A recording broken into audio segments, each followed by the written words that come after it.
de la India. Estamos acá en el estudio con un caro amigo, conocedor siempre de muchos temas, el doctor y abogado constitucionalista, por supuesto, ex senador, docente, Hugo Esteban Estigarribia Gutiérrez. Vos sabés mucho de muchas cosas.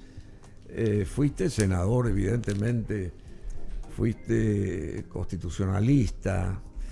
Hay tantas cosas que podríamos hablar con el querido Hugo, pero tenemos poco tiempo porque también hay otro invitado, porque se prolongó nuestra charla con el embajador allá paraguayo desde la India. Estuve consultando acerca de él, porque el señor Fleming Duarte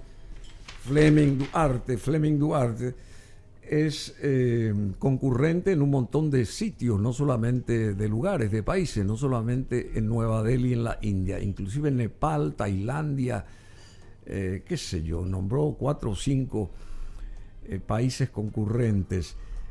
Y él también pintó el panorama de la expansión de la India. Es el país más poblado del mundo. La India es la farmacia del mundo, la India. Yo le solicité medicamentos, a través de sus gestiones para el IPS, por lo que está atravesando el IPS, en conexión con la embajada representativa de Nueva Delhi acá en Asunción también, ¿no? Que se pongan los dos embajadores en buena sintonía para tratar de llevar adelante este objetivo. Pero él hablaba todo lo contrario de clausurar embajadas, de expandir las embajadas. Hay que abrir las ventanas al mundo, sostenía este embajador paraguayo. Y aquí vemos que la Cancillería toma otro, se aferra a un sistema nuevo de cerrar embajadas. Y te nombro los 5 países: Canadá, Australia, Portugal, Suiza y Egipto. ¿Eso está bien o está mal? ¿Cómo te va, Huguito? ¿Cómo estás? ¿Cómo está, Bruno? En primer lugar, te quiero contar algo. Sí. Hay algo que vos no sabés. Yo estudié Derecho Internacional en Estados Unidos. Aparte fabuloso. de Derecho Público y Derecho Constitucional, yo hice 2 maestrías. Sí, y un tema que me apasiona también es política exterior. Por eso es importante señalarte. En primer lugar, el problema de la Cancillería en este momento es que no tiene plata. ¿Y sabes por qué no tiene plata? Porque eliminó el ingreso del arancel consular. Sí. A pedido que puede ser legítimo en un sector, que es el sector naviero, se eliminó el arancel consular que se pagaba en la embajada, que ayudaba muchísimo a los ingresos de la Cancillería. Y ahora no tiene manera de sustituir. Entonces, por un lado, hicieron algo bueno, pero por otro lado hicieron algo muy malo. Entonces empiezan a cerrar embajadas. Sí, pero perdón. Pero eliminar $8 millones año es propina con los millones que se malversan acá. 5 embajadas para ahorrar, entre comillas, $8 millones. ¿Cómo se entiende eso? En primer lugar, no debería haber aceptado el canciller como secretario que maneja las relaciones exteriores, porque el presidente de la República es el que maneja. No se debería haber aceptado esta exoneración del arancel, ¿verdad? Porque se favorece el comercio exterior, se abarata el costo fluvial, pero por otro lado se le quita a la Cancillería un dinero importante. Bueno, a partir de ahí empieza el problema. Segundo lugar, eliminado ese ingreso, ¿qué tenés que hacer? Tenés que ver cuáles son las prioridades de Paraguay. Por ejemplo, en la misma línea de crítica que vos estás señalando, Canadá es una de las potencias mundiales. Vamos a cerrar la embajada en Canadá porque no tiene embajada. Es ridículo. Portugal, anuncia cierre de Portugal, y en estos días el embajador paraguayo de Portugal estaba mostrando la carne. O sea, ¿cuál es el criterio? Que no tengan embajada acá los países importantes. Y bueno, a veces algunos países importantes no tienen embajada acá justamente porque nosotros no somos lo importante. No. Porque tenemos que ser importantes, dándonos seguridad jurídica, estabilidad, pero igual las inversiones. Vos sabés que Portugal, y dándonos nuestro lugar también. Con el grupo Espíritu Santo en el pasado, invirtió muchísimo en el sector ganadero. Y ahora, entonces, ¿cuál es la política? Yo creo que el canciller es un diplomático de carrera, pero la agenda de la Cancillería está perdida, con todo el afecto que le tengo Sí, a Rubén Ramírez Lescano. Está ¿Qué perdida. es Hace esto? rato yo dije Ahora eso. planteó 16 embajadas, mira, 16 embajadores, está muy bien. Pero ¿hace cuánto tiempo que estamos sin embajador en Argentina? Y Uno de los 3 primeros años y actos de medio. gobierno, ¿verdad? Y bueno, está bien, ya viene de Marito, ¿verdad? Pero entonces, yo digo, ¿a dónde va la política exterior paraguaya? Pues nosotros tenemos que poner embajadores y vender nuestro país al extranjero. Por supuesto, hay muchas condiciones que tenemos que tener acá. Pero es totalmente ridículo. Y justamente... Sí, pero ahorrar $8 millones, ¿te parece que con $8 millones que dólares? eso no es gasto, es inversión. Es inversión. Es inversión porque... Ahora, si me decís 80 millones, en todo caso, me callo, ¿verdad? Pero 8 millones, que eso se dilapida. Por día se dilapidan acá esas... A mi modo de ver es erróneo lo que está haciendo. Y Fleming Duarte es uno de los diplomáticos más calificados que tenemos. Mira, él estudió, Sí. es uno de los pocos paraguayos que estudió en la John F. Kennedy y en Harvard. Sí, Si no sí, es el único que tiene esa maestría. Sí. Entonces, sí. es una persona que conoce, está en un lugar clave. Sí. Lo conozco yo, no de acá. Le conozco cuando estaba estudiando allá. Porque yo me fui del pueblito donde estudiaba inglés a Boston en esos días. O sea, lo conozco a Fleming hace rato, ¿verdad? Entonces... Fleming Raúl Duarte Ramos, hace 6 años y meses es embajador en Nueva Delhi, en la India, y concurrente en Malasia, Tailandia, Nepal, Sri Lanka y Bangladesh. Sí. Muy calificado, muy respetado. Y yo creo que tenemos un buen embajador ya hace tiempo ahí.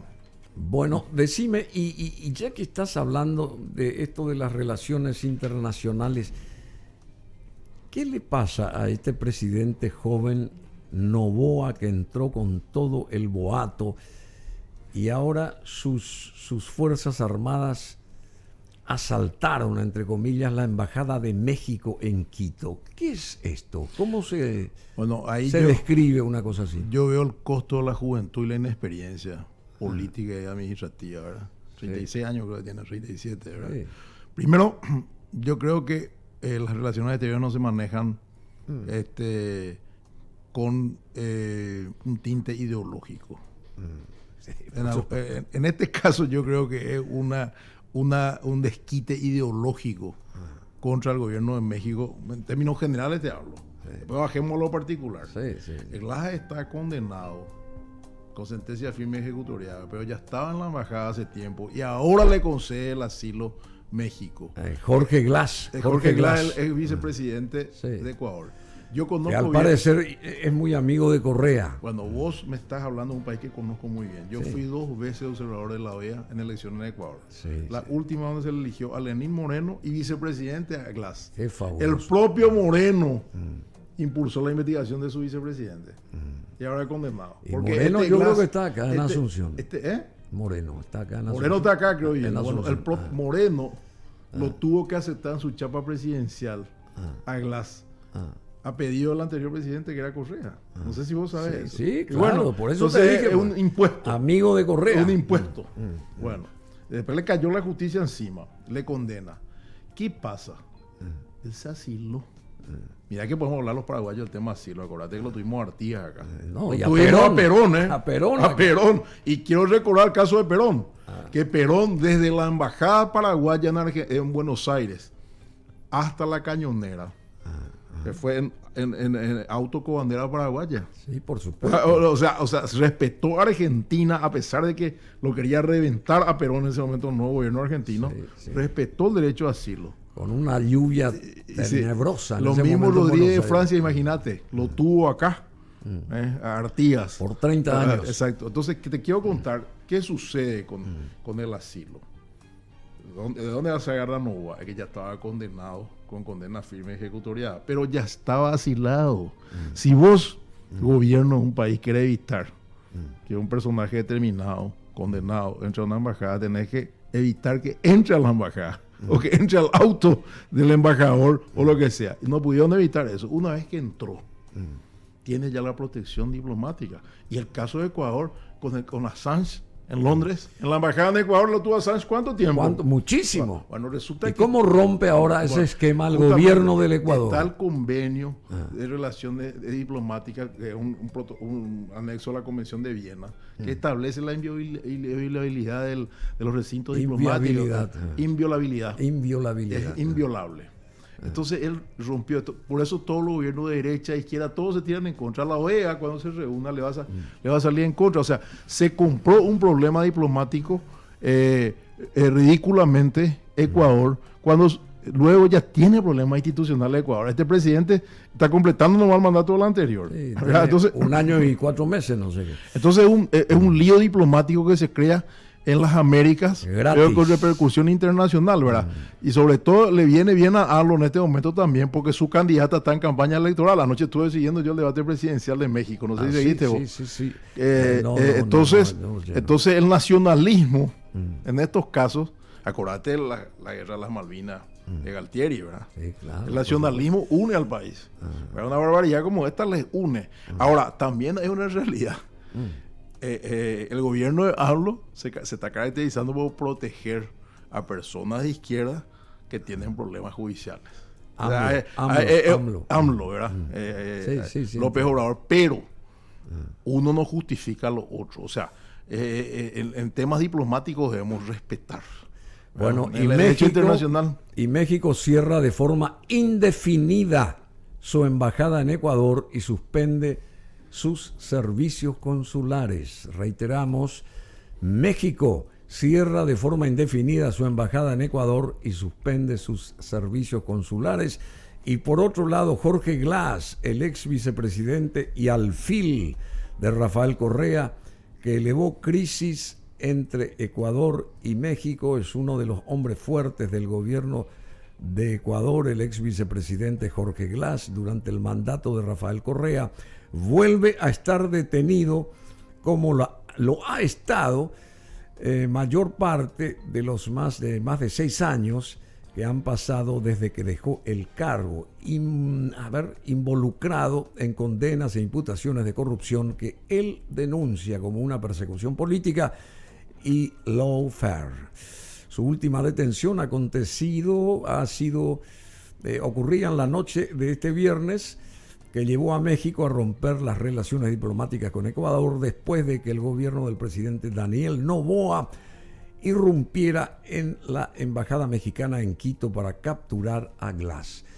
Pero esto es una cosa extrañísima, ¿verdad? Tiene antecedentes. Mira que en Nicaragua hizo lo mismo con la representación de la OEA en Nicaragua. O sea que tiene antecedentes, pero antecedentes nefastos. Y Nicaragua rompió también relaciones con Ecuador. Ahora, pero Nicaragua, Ortega hizo lo mismo con la representación de OEA. Lo mismo. Sí, o sea, hay casos como este, ¿verdad? Hay casos como este, pero generan crisis diplomáticas innecesarias y tensión en los organismos internacionales, porque la embajada es inviolable. Es territorio del país.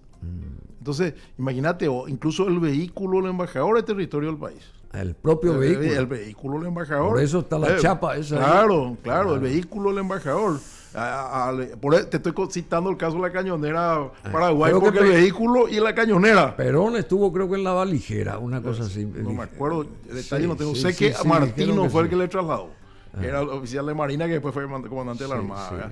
Pero te cuento, el que lanzó un libro sobre eso hace poco es Hugo Ruiz Olazar. Hugo Ruiz, que en el Excelsior. No pude estar, porque al final no me llegó la invitación, entonces yo no me fui, pero estoy feliz porque es un libro que tengo pendiente de comprar. Ese libro, por ejemplo, ahora la oportunidad para que se agote la edición de Hugo. Atrapen a Perón, dice. Atrapen a Perón.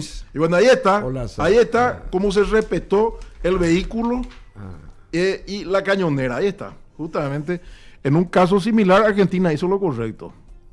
O sea, en ese caso Paraguay hubiera sido México y Argentina hubiera sido Ecuador. ¿Verdad? O sea que tenemos un caso muy cercano, ¿verdad? Sí.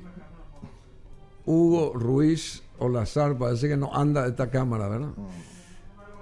Parece que no estamos ajustados todavía del todo arrancando la semana.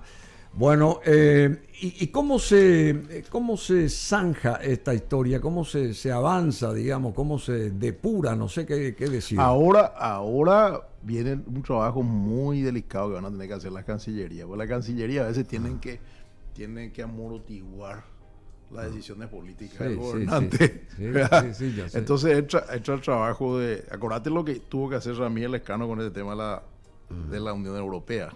Que la bancada cartista estaba en una posición y él tuvo que alivianar hasta que finalmente tuvieron que doblegarse los legisladores cartistas, ¿verdad? Bueno, pero... O sea, la Cancillería ahora la OEA va a actuar. La OEA va a llamar a sesión de su consejo permanente, ¿verdad?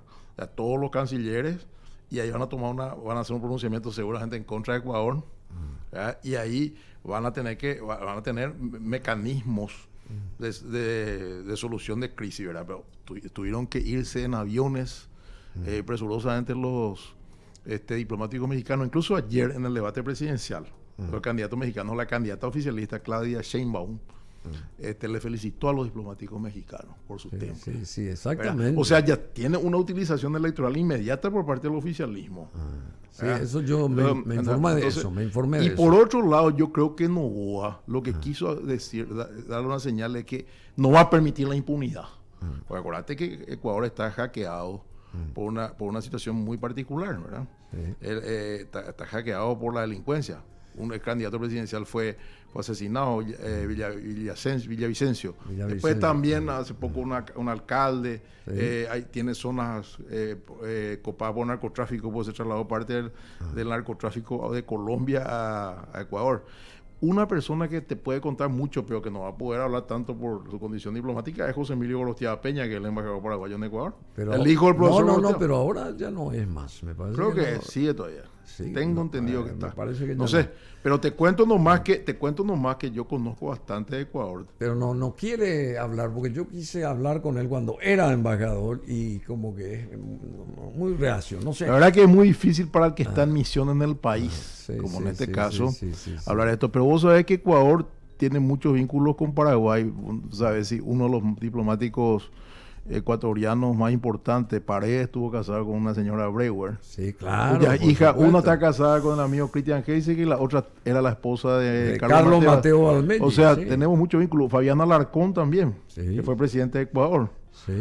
O sea, ahora me contaron lo de Moreno, ¿verdad? Que yo no sabía, me contaron que estaba viviendo acá, pero no tuve oportunidad de encontrarlo. O sea, Ecuador es un país fraterno. Acuérdate que, por supuesto. Ecuador, un grupo ecuatoriano compró la línea aérea LAP en su momento, con Saeta. Tuvimos vuelo directo con Ecuador, cuando el doctor Salún Flecha era embajador allá. Sí, exactamente. O sea, nosotros tenemos muchos vínculos con Ecuador, y un vínculo que no quisiéramos tener es un país hackeado por crisis institucionales como nosotros. Ecuador, Paraguay, Bolivia. Y después Venezuela, Nicaragua también. Pero mira que nosotros también nos pusieron la cruz estos hermanos del Mercosur no hace mucho, cuando lideró la izquierda todos estos países como Brasil, Argentina, cuando nos excluyeron, Uruguay, nos excluyeron completamente. Nosotros eso pasamos fue una barbaridad. También, esa es una barbaridad. Y el que hoy preside Venezuela, el líder máximo, era canciller en ese momento y vino y... No solamente vino. Como perro por su casa, entró al palacio y ordenó ahí a las... En la sesión de la Junta de Gobierno, que fue en la mañana, el Partido Colorado iba a llevar la posición de juicio político. Yo me fui a tomar café al fondo.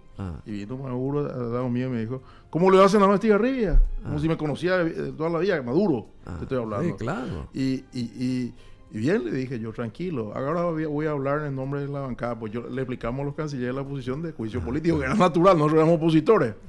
O sea, ellos conocían todos nosotros. O sea, y bueno, fíjate vos, las vueltas de la vida. En esa oportunidad excluyeron. Por eso cuando Paraguay aceptó tener que Venezuela ingrese al Mercosur en noviembre, diciembre, cuando asumió Cartes, yo critiqué fuertemente. El propio Loizaga, que cuando yo era senador me llamaba y me decía, Venezuela no puede estar, siendo canciller, se cayó. Entonces, y ahora que aparece este vínculo que se vende tabaco y todo eso, ahora se entiende mucho la investigación que hizo de este medio venezolano, ¿verdad? O sea, todo con el tiempo se sabe, mi querido Bruno. Pero yo no sé si... a veces los negocios son más importantes que la patria, ¿verdad? Pero no sé qué de veracidad hay en todo esto, pero en fin. La cuestión, y este Noboa, que evidentemente no sé si va a terminar este año y 4 meses, así como está la historia, ¿tiene más fuerza con esto? ¿Consiguió mayor fortaleza por parte del apoyo ciudadano con este accionar? Yo lo que creo es que es todo contra Correa ya. Recordate que el anterior presidente, Lasso, era contrario a Correa. Y este Noboa también. Le ganó a la candidata, creo, de Correa, ¿verdad? Entonces, ¿qué pasa? Es todo contra Correa y Glass es un hombre de Correa. Porque el objetivo electoral de la derecha es evitar que Correa o su gente vuelva al poder para que le blanquee a Correa. Entonces, está en ese contexto. Yo no sé si es popular o no. Lo que sí es que una barbaridad para el derecho internacional lo que sucedió. Para la diplomacia. Bueno, querido. Y los gobiernos de derecha e izquierda están condenando. Los gobiernos de derecha con un tenor más suave, más leve, de preocupación, por ejemplo, Peña, ¿verdad? Y otro gobierno de derecha, y los gobiernos de izquierda con todo, romper relaciones, ¿verdad? O sea, depende de la cara del que lo haga, ¿verdad? Bueno, y México cerró de forma indefinida su embajada en Ecuador y suspendió sus servicios consulares también.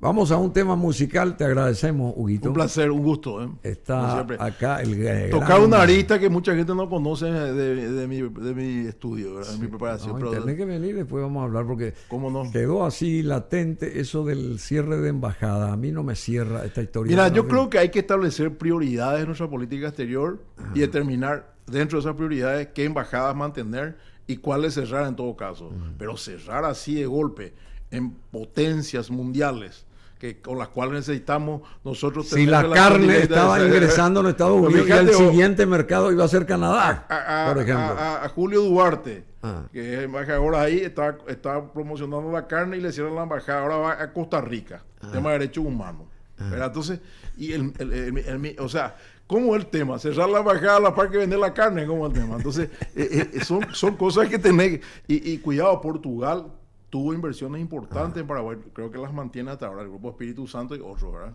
O sea que yo creo que es una decisión equivocada, ¿verdad? Pero no tiene más plata. Te recoge la plata, como se dice. ¿Así?